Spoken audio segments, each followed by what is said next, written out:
María Magdalena, considerada tradicionalmente una pecadora, se convertiría en la seguidora más devota de Jesús.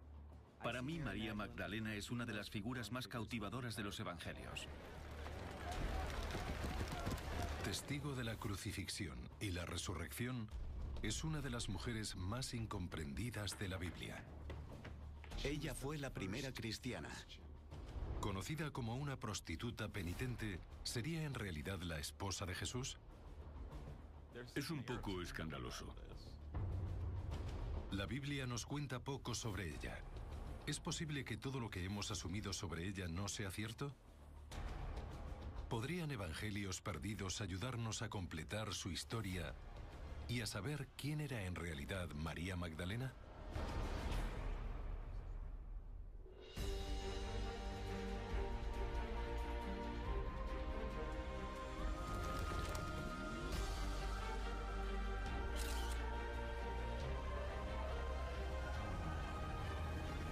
Los enigmas de Jesucristo.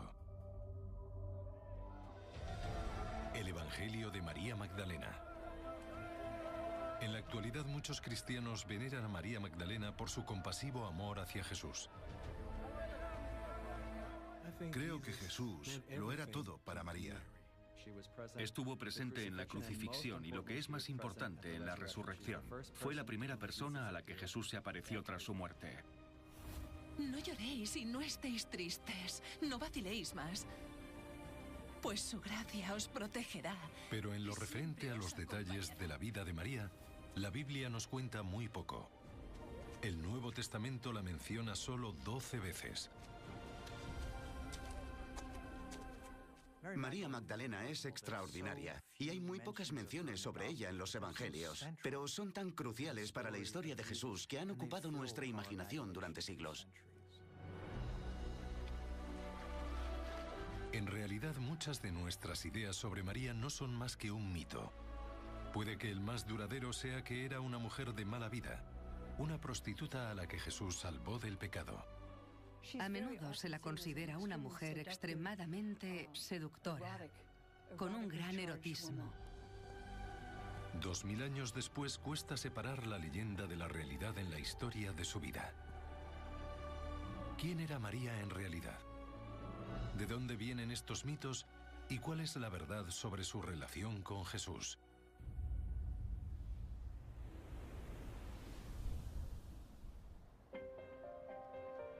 El mito de que María era en realidad una prostituta surge de un suceso clave descrito en el Evangelio de Lucas.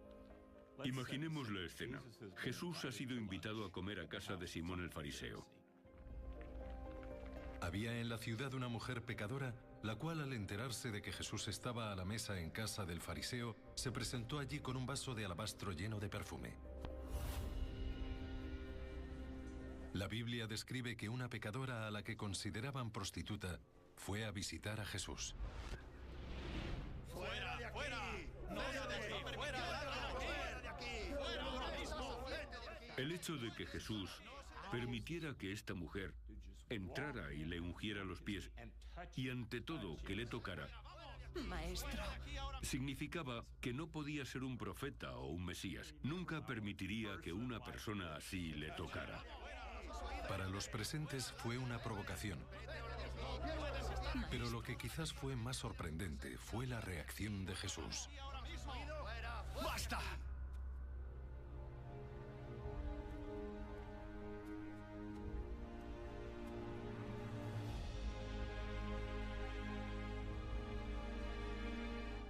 Los discípulos estaban indignados, pero Jesús les reprendió y dijo que el perdón también estaba al alcance de esa mujer. Ella había llevado un ungüento y se lo puso en los pies. Luego se echó a llorar y le secó los pies con su propio pelo, como un símbolo de penitencia y perdón. La Biblia nunca menciona el nombre de esta mujer, pero empezó a crecer el mito de que la pecadora de esta historia tan importante era la propia María. La idea de María Magdalena, la prostituta arrepentida, aporta a la historia un personaje que muestra con su penitencia que todo el mundo puede entrar en el reino de los cielos. Los 4 evangelios canónicos, Mateo, Marcos, Lucas y Juan, cuentan la historia de una mujer que se acerca a Jesús y lo unge con un perfume caro.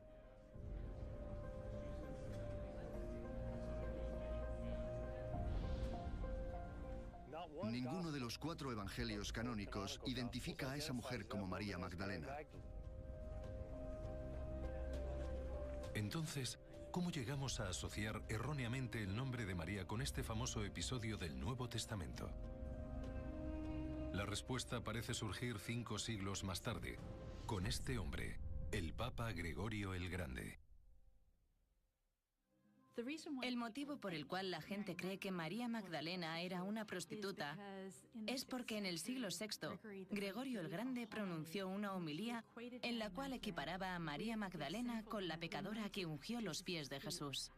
Desde aquel día, los cristianos han pensado que María Magdalena era prostituta.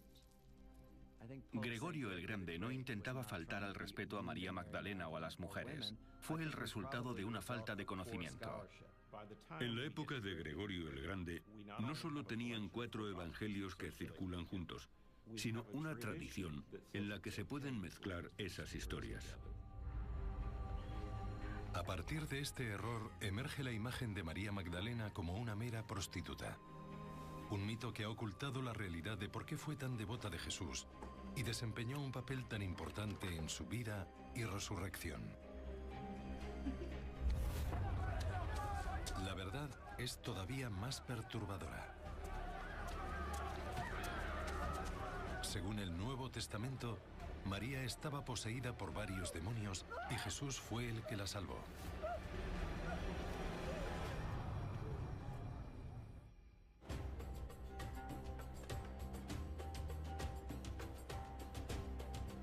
Según la Biblia, la vida pública de Jesús comienza cerca del mar de Galilea, donde reúne a sus primeros discípulos. Aquí, en la costa noroeste del mar de Galilea, es donde los evangelios suelen ubicar las actividades, milagros y enseñanzas de Jesús. Uno de los pueblos costeros es Magdala. ¿Sería aquí donde Jesús conoció a María? María Magdalena significa María de Magdala, de donde era, que está al otro lado de la colina. Una mujer en apuros, lo que el Evangelio de Lucas llama un caso de posesión demoníaca. Esa mujer es María. Lo que sabemos sobre María es que estaba poseída por 7 demonios. Desde luego habría sido una situación muy traumática para ella. Y no consiguió encontrar ningún alivio hasta que conoció a Jesús.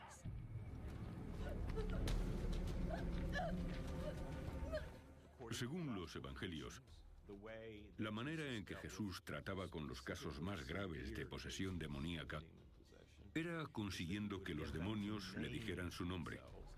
Y después los llamaba y les exigía que salieran de esa persona.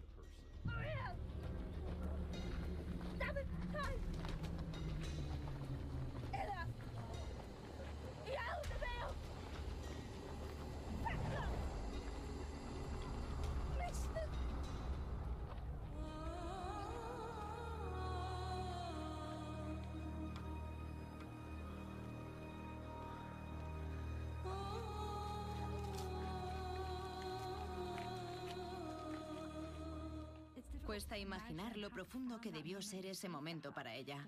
Por fin se sentiría libre, curada y completa. Jesús le salvó la vida y ella se convirtió en una auténtica devota.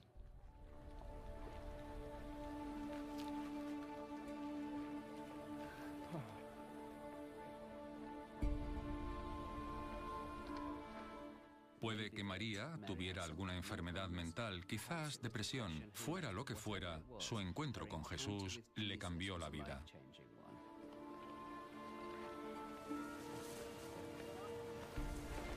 Después de la intervención de Jesús, se convirtió en una de sus más fervientes seguidoras.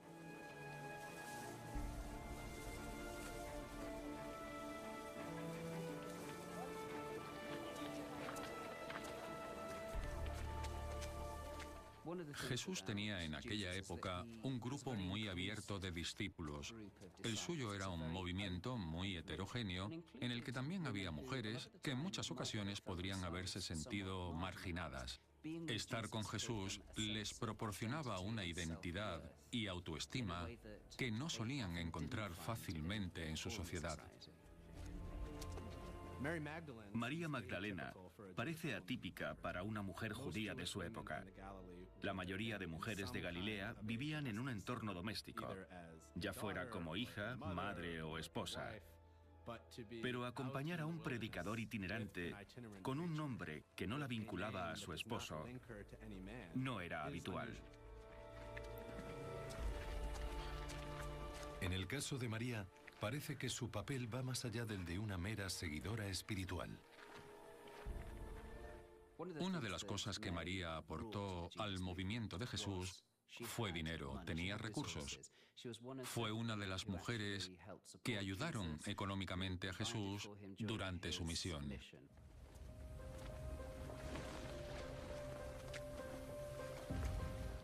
La pesca era un negocio importante allí, así que si María tenía dinero, ese sería su origen.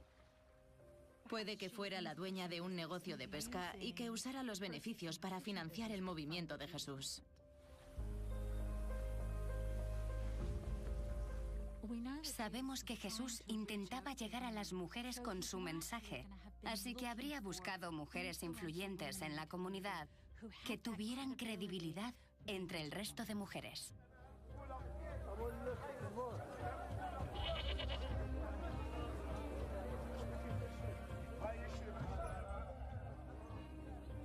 Mira, nos llevamos ese de ahí. Y también ese. Lucas describe a estas mujeres que ayudaban a Jesús.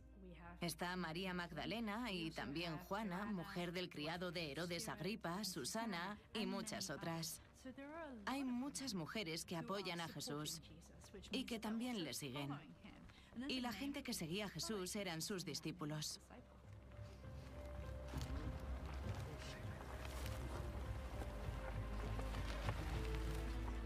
En cualquier situación, el que administra el dinero tiene el poder, el control. Pero el hecho de que fuera una colaboradora del movimiento de Jesús no significa que pudiera influir en sus enseñanzas, aunque sí le proporcionó acceso a él.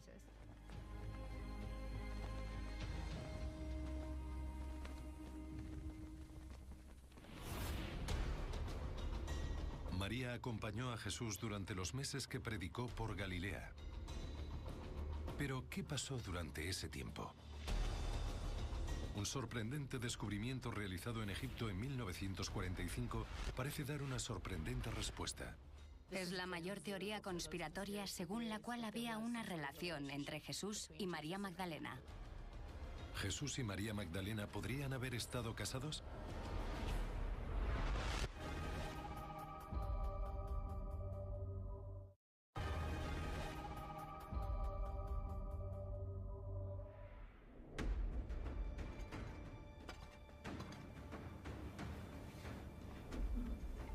En diciembre de 1945, cerca del pueblo de Nag Hammadi en Egipto, un campesino realizó un sorprendente hallazgo.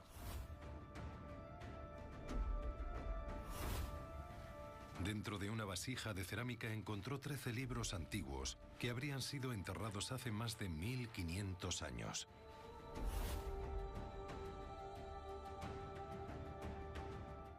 El descubrimiento de estos textos sugiere que lo que llamamos cristianismo es en realidad una pequeña porción de lo que eran estas tradiciones que constituyen un ámbito mucho más amplio. Y por primera vez en 1500 años se abre un abanico de posibilidades. Aunque se conocen como evangelios, no aparecen en la Biblia y fueron escritos por diferentes autores que los del Nuevo Testamento. Recogen una tensión cada vez mayor entre María Magdalena y el resto de seguidores de Jesús. El Evangelio de Tomás, como otras fuentes, sugiere que el papel de María entre los discípulos causó un profundo resentimiento en algunos de ellos, en especial Pedro. Pedro aparece descrito como una persona iracunda, impulsiva y malhumorada, una persona complicada. El Evangelio perdido de Tomás propone una explicación sorprendente para esta tensión entre Pedro y María. La doctora Nicola Densi Lewis fue al Museo Copto del Cairo para ver estos evangelios apócrifos. Hay una frase en concreto al final del Evangelio de Tomás que aporta información muy intrigante sobre la relación entre María Magdalena, Jesús y el resto de discípulos.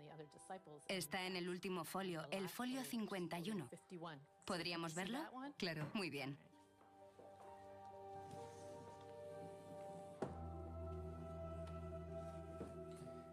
Aquí está, precioso. En el dicho 114 se describe una pequeña discusión, un conflicto entre ellos. El Evangelio de Tomás habla de un episodio en el que Pedro dio rienda suelta a su resentimiento contra María. ¡Deja que se vaya! ¡Las mujeres no son dignas de esto! Dile a María que se vaya, porque es una mujer y no es digna de esta vida espiritual. Según la tradición judía, las mujeres tampoco debían estudiar la Torá.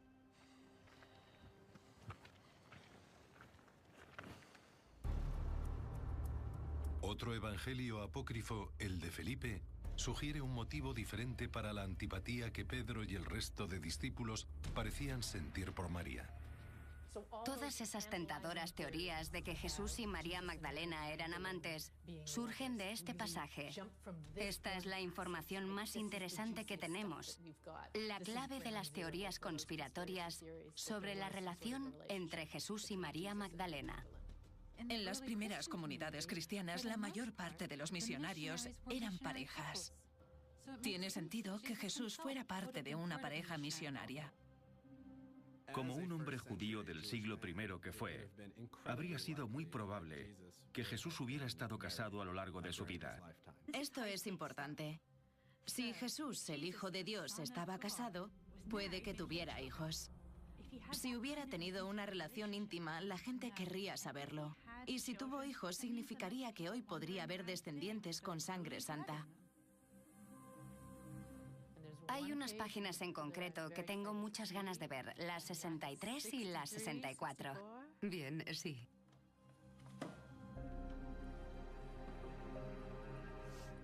Aquí está. Sí. Hay dos momentos en el Evangelio de Felipe en los que se menciona algo interesante sobre la relación entre Jesús y María Magdalena. Uno es en el que Jesús se refiere a María como su compañera o consorte. Dice explícitamente que Jesús amaba a María Magdalena más que al resto de sus discípulos. ¿Y por qué la amas más a ella que al resto? ¿Por qué no te amo a ti como a ella? Y hay otro momento en el que la besa.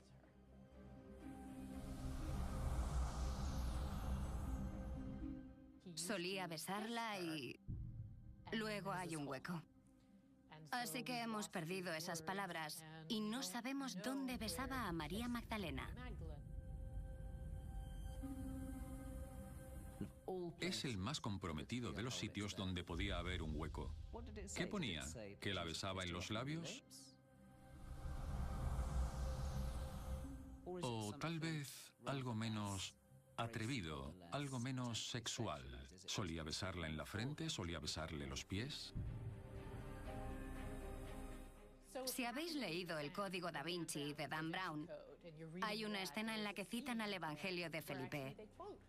Jesús quería a María Magdalena más que al resto de discípulos y solía besarla a menudo en la boca o en los labios. Este es el pasaje al que hace referencia. Pero al ver el manuscrito, no queda tan claro. Incluso en los evangelios de Nag Hammadi no hay nada que demuestre la existencia de una relación romántica entre María y Jesús. Pero estos relatos alternativos apoyan la historia bíblica de que estaban muy unidos. La idea de que el Evangelio no mencionara a una esposa no tiene ningún sentido. Lo más probable es que María fuera una buena amiga de Jesús y su seguidora, pero no su mujer. Lo que el Evangelio de Felipe dice claramente es que hay algún tipo de relación especial entre María Magdalena y Jesús, que Jesús se preocupa por ella más que del resto de discípulos. Es lo único que nos dice. Pero algunos expertos creen que el texto de Nag Hammadi refleja una tensión genuina entre María y Pedro. Creo que la tensión que aparece en algunos textos ajenos a la Biblia, en los textos apócrifos, existía en realidad entre Pedro y María. La imagen negativa que da Pedro concuerda con la idea de que la Magdalena no recibía el trato adecuado. Eso aparece en otras fuentes y nos hace sospechar que podría tener algo de veracidad histórica. Sea cual sea la verdad que contengan los textos de Nag Hammadi, no son considerados tan fiables como los evangelios del Nuevo Testamento, que fueron escritos varias décadas antes. Lo sorprendente de Mateo, Marcos, Lucas y Juan es que son documentos del siglo I. Desde el principio, el movimiento paleocristiano cristaliza, mientras otros surgen, pero no son tan fiables como los primeros 4 evangelios. Lo que nos cuenta el Nuevo Testamento es que María estaba con Jesús cuando fue crucificado. María Magdalena y otras seguidoras de Jesús estuvieron con él todo el tiempo. No le abandonaron. Lo siguieron desde Galilea hasta Jerusalén y la cruz. Era una seguidora, una creyente. Estaba muy comprometida. Después de seguirle durante meses, la lealtad de María Magdalena hacia Jesús estaba a punto de pasar la prueba definitiva.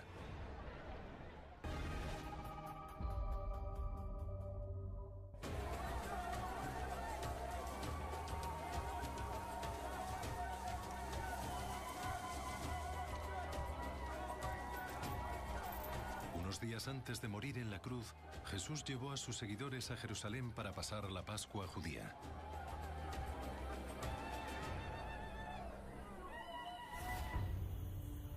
La noche que Judas le traicionaría, Jesús invitó a sus discípulos a lo que luego se conocería como la Última Cena.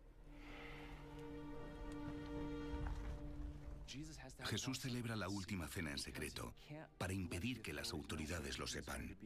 Es muy importante que termine su última enseñanza y celebre esa cena antes de que le arresten violentamente.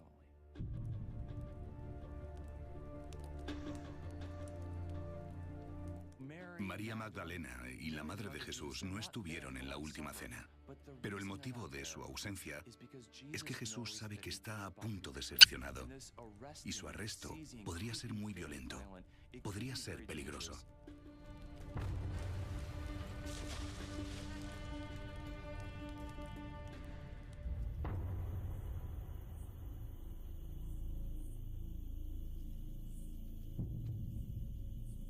Después de la traición de Judas,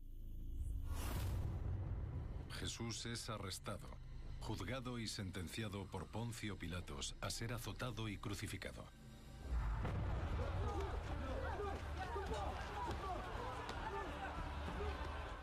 Los hombres habían huido porque podían ser arrestados por insurrección, igual que Jesús. Y también podrían haberlos crucificado. Jesús llamó a los discípulos para que le acompañaran en su camino. Y lo único que no hicieron muchos de ellos fue seguirle en los momentos cruciales de su camino final hacia la cruz.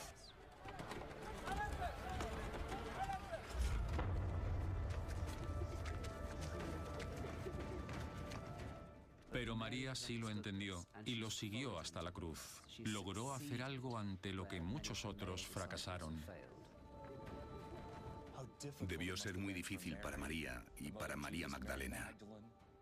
La última vez que habían visto a Jesús fue predicando en el templo en público, sano y lleno de vida.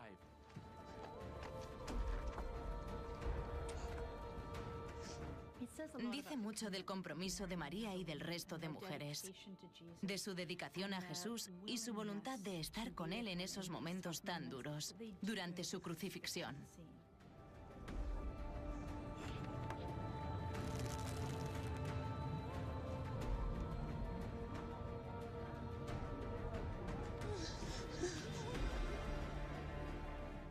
Creo que María y el resto de mujeres demostraron su voluntad de acompañar a Jesús incluso en el momento de la muerte.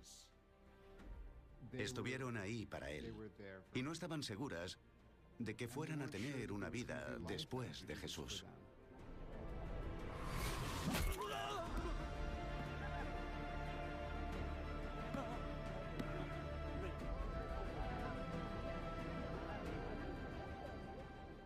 María vio su carne desgarrada, la corona de espinas clavada en su frente, la sangre que brotaba de su piel.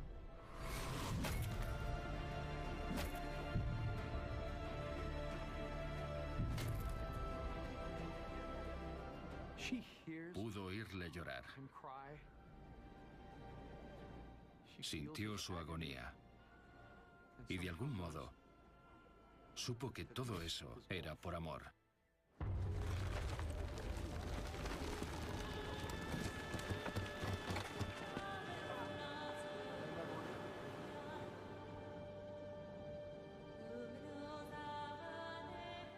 No creo que nadie quiera morir solo. Y sé que Jesús no quería morir solo porque, según la Biblia, le preguntó a Dios por qué le había abandonado. María y el resto de mujeres estuvieron allí, y él era consciente de su presencia. Creo que agradecería saber que, a pesar de que le hubieran abandonado, todavía le importaba a alguien.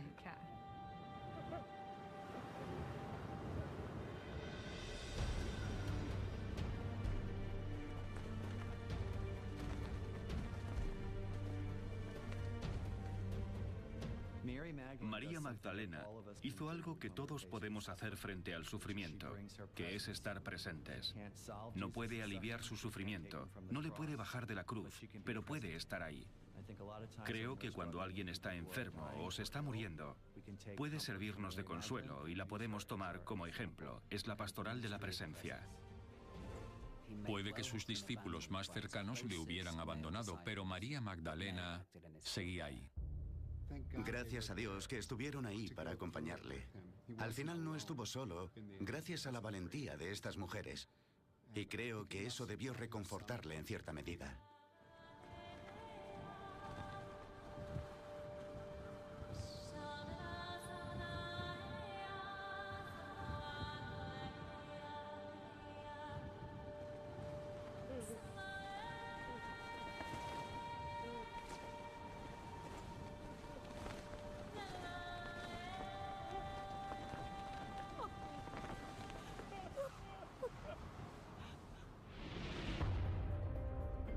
El profundo amor que María Magdalena sentía por Jesús llegaría más allá de su muerte, ya que Jesús escogió a María como testigo de su resurrección. Es el impactante momento en el que oye su nombre de boca de aquel al que amaba e inmediatamente reconoce a Jesús.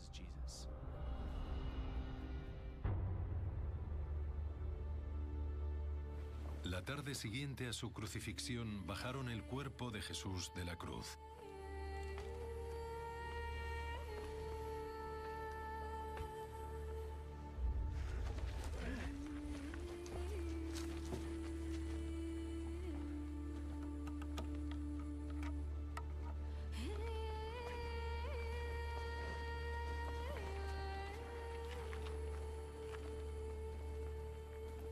Lo llevaron a una tumba y lo envolvieron en un simple sudario.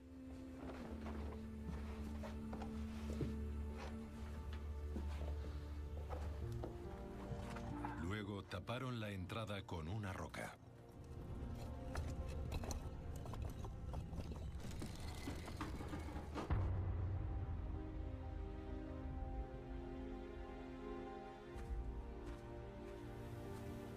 Dos días después, el domingo por la mañana, María visitó el sepulcro de Jesús. María Magdalena fue al sepulcro porque acababa de terminar el sábado. Por eso no había podido ir antes para ungir el cuerpo o llevar a cabo las costumbres funerarias judías. Está muy claro que quiere seguir amándolo, porque se dedicó a cuidar de su cuerpo tras la crucifixión. Ella creía que seguía muerto. Ungir el cuerpo de Jesús y lamentarse por su muerte es una parte clave del duelo.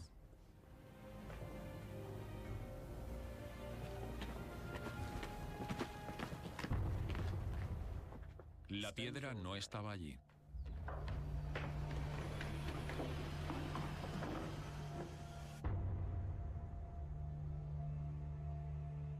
Y el cuerpo había desaparecido.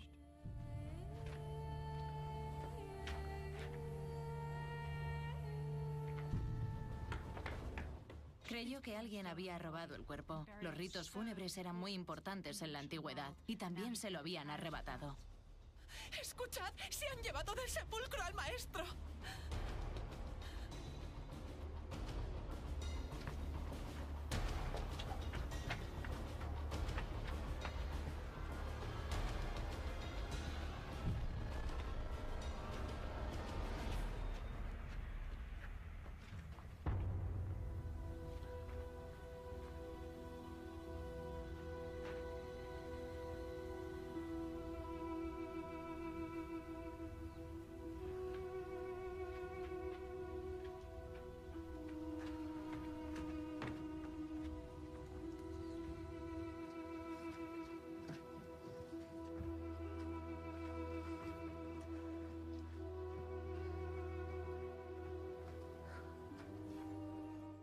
Volvió a mirar entre lágrimas y al salir de la tumba vio a una persona. Pensó que era un hortelano.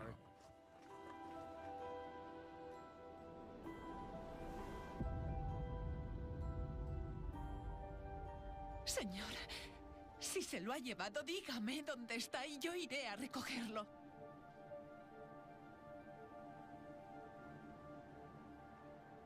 María. Ella fue la que se quedó con él en la cruz hasta el final. Y la primera persona a la que se apareció cuando resucitó de entre los muertos. Maestro. Cuando se lo encontró, la verdad, me cuesta imaginar lo feliz que se sentiría. Sobre todo después de tanta desolación.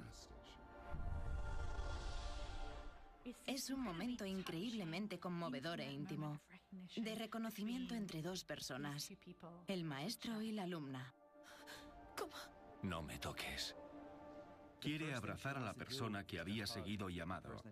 Así que Jesús tiene que decirle que no está listo para ser tocado.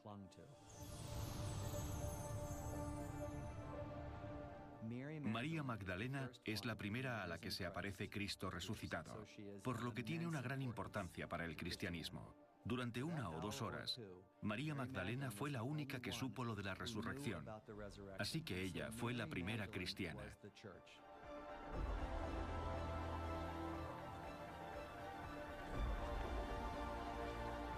A pesar de su papel principal durante la resurrección, María desapareció de la historia de la Iglesia primitiva. Uno de los grandes misterios del paleocristianismo es qué pasó con María Magdalena, porque aparecía en los evangelios en los momentos claves del final de la vida de Jesús, en el sepulcro y la resurrección, pero luego no volvemos a saber de ella.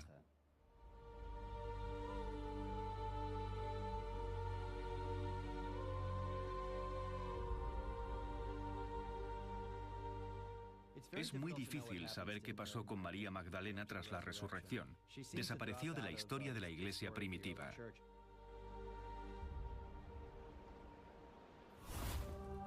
Fue Pedro el que acabó convirtiéndose en uno de los líderes del movimiento de Jesús. Pedro emerge como una figura muy poderosa en la Iglesia. Es al que Jesús confía las llaves del reino de los cielos. Viajó por el Imperio Romano como Pablo y acabó en Roma. Según la tradición, fue el primer obispo romano, el primer papa. María Magdalena solo es conocida como una prostituta penitente y su historia y su importancia se desvanecen. Siglos más tarde, el descubrimiento de otro texto histórico ofrece una tentadora explicación de lo que podría haber pasado con María Magdalena después de la resurrección. En 1896, un erudito alemán compró un libro antiguo. Estuvo olvidado en el Museo Egipcio de Berlín hasta que finalmente fue expuesto en 1955 y se reveló que era el Evangelio de María.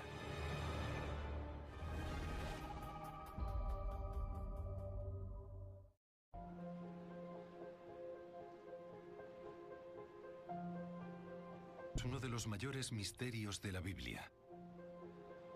¿Qué pasó con María Magdalena tras la resurrección? El hallazgo de un evangelio con el nombre de la propia María podría darnos la respuesta. Cuando fue descubierto en el siglo XIX, fue muy emocionante, porque es el primer evangelio que llevaba el nombre de una mujer.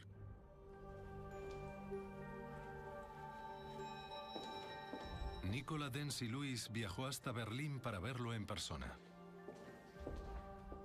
Es un documento increíblemente importante. Me hace mucha ilusión verlo por primera vez.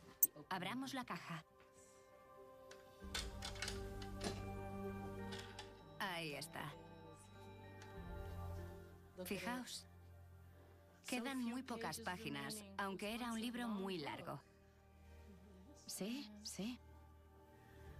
Aquí está el principio. El principio. Por supuesto, no lo es en realidad porque faltan las primeras páginas. ¿Podría este evangelio perdido arrojar algo de luz sobre el misterio de la desaparición de María tras la resurrección? Tener un nuevo texto que nos hable de María Magdalena y su relación con Jesús es muy emocionante para nosotros. El evangelio retoma su historia después de que Jesús resucitara de entre los muertos. ¡Pedro! ¡He visto a Jesús! Dinos lo que Él te dijo, lo que sabes. Solo tú y nosotros no. Lo que no oímos. Todo lo que se os ha ocultado, yo os lo revelaré. La clave es que María es la que ejerce de maestra, la que comunica la noticia a los otros discípulos y habla con autoridad, lo que molesta a los discípulos masculinos. No lloréis y no estéis tristes, no vaciléis más, pues su gracia os protegerá y siempre os acompañará. Tened fe. El evangelio de María sugiere que a Pedro le molestaba la relación que había tenido con Jesús. Cuando María termina de hablar, se produce una gran discusión entre ella y Pedro. Te prefería antes que a nosotros. ¿Qué creéis? ¿Que me lo he inventado o que estoy mintiendo sobre el Salvador? Claramente es una pelea entre los discípulos por la supremacía, sobre quién será el jefe y quién continuaría las enseñanzas y la misión de Jesús. Puede que Pedro sintiera que era el líder legítimo y que eso tuviera que ver más con el hecho de que era un hombre que con cualquier otro factor.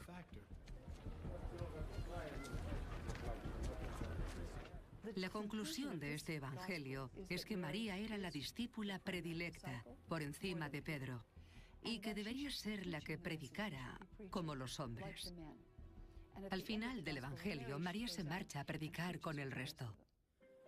Nuestro Señor Jesús se me apareció en una visión y me habló. El evangelio de María es el único evangelio conocido que representa a María Magdalena como una líder de la iglesia primitiva. Tan magnífico. ¿Pero es un registro serio de hechos históricos? Sabemos que María Magdalena no escribió este evangelio. Por el estilo del texto, el lenguaje y el vocabulario, sabemos que data de mediados del siglo II, y en esa época María llevaría muerta mucho tiempo. Pero incluso aunque este evangelio no pudiera ser considerado un texto histórico serio, indica algo más. Una posible disputa sobre el papel de las mujeres en la iglesia primitiva. Creo que significa que históricamente hubo una tensión entre los líderes masculinos y femeninos de la iglesia. El Evangelio de María demuestra que los primeros cristianos todavía intentaban dilucidar cuál era el papel de la mujer en la iglesia, el de los apóstoles, y si debían ser solo hombres. Con el tiempo, lo que vemos es que las mujeres pasaron de tener un papel central en la organización de la iglesia a ser unas figuras contemplativas que quedaron al margen. Vi a nuestro Señor Jesús aparecido. Si el Evangelio de María no es una fuente fiable, De pie, como si nada hubiera ¿podría haber pasado. otra explicación para la desaparición de María Magdalena de la historia de la Iglesia primitiva? Cuando pensamos en María Magdalena, a menudo imaginamos una mujer atractiva con la melena al viento, de la misma edad de Jesús y con una belleza innegable. Pero todo eso podría no ser cierto. Podría haber sido mucho mayor y que tuviéramos una imagen equivocada de María Magdalena desde hace 2000 años. Podría haber sido una exitosa mujer de negocios de 60 años. Alguien que trabajó muy duro y que en los últimos años de su vida se hubiera centrado en la religiosidad y en el crecimiento espiritual.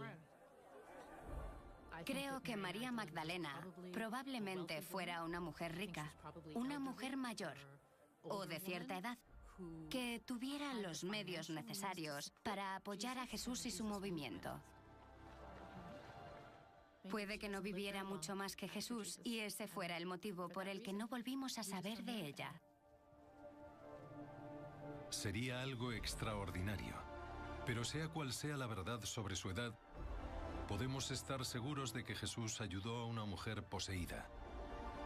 Esta se convirtió en su seguidora más cercana y fue un ejemplo para todos. Ella fue la que tuvo la conexión espiritual más profunda con Jesús, la que entendió mejor su misión, la que llevó a cabo y proclamó que era la primera cristiana.